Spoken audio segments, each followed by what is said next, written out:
Shay Morgan. Oh God, I wish you hadn't have just said what you said. Not for my sake. The truth is my perfect offense and my greatest defense. Now, the Bible says in Romans, they claim to be wise, but yet they make themselves fools. Now, I'm not calling you a fool. All I'm doing is holding out God's standard before us both so that we can judge for ourselves whether or not we reside on the side of the wise or the foolish.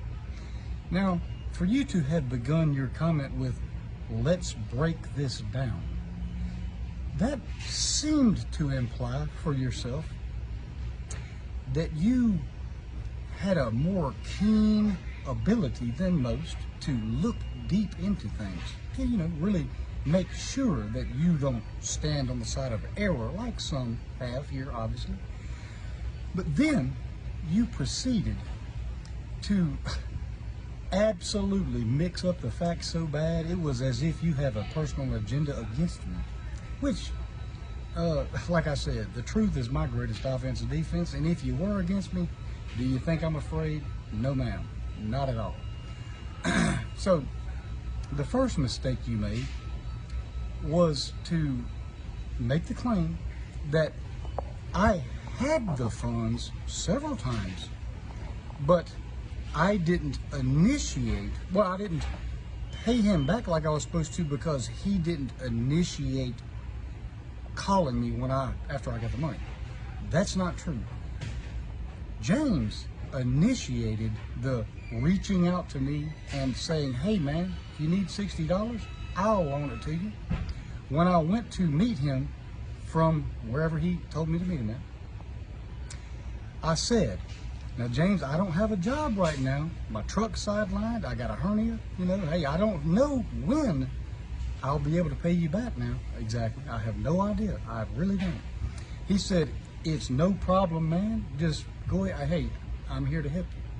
So the very first and only paycheck that I have gotten since I borrowed the money was with the very first paycheck I got almost 2 weeks ago. Now, the first thing I did was reach out to James and I said, "Hey, I've got your money. I get off at 12 o'clock. Come get it." I initiated payback, baby. But James failed to come and get the money or contact me at all.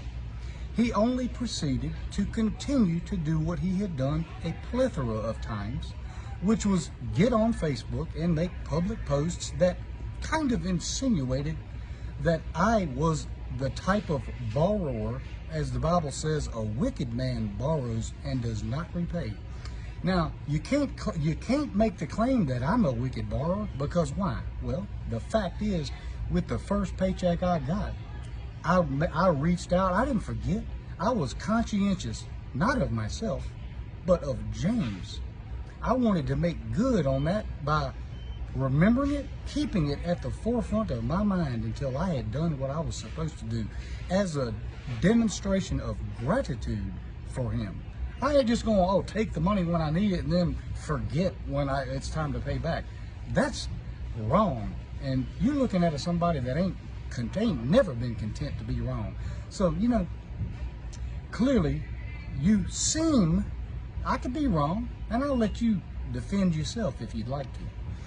But because of the stance that you've seemed to have chosen to take here, when all of the facts are laid out before you, but yet you kind of seemingly purposefully failed to read the ones that would have debunked your own argument. You should have never even made a comment, girl.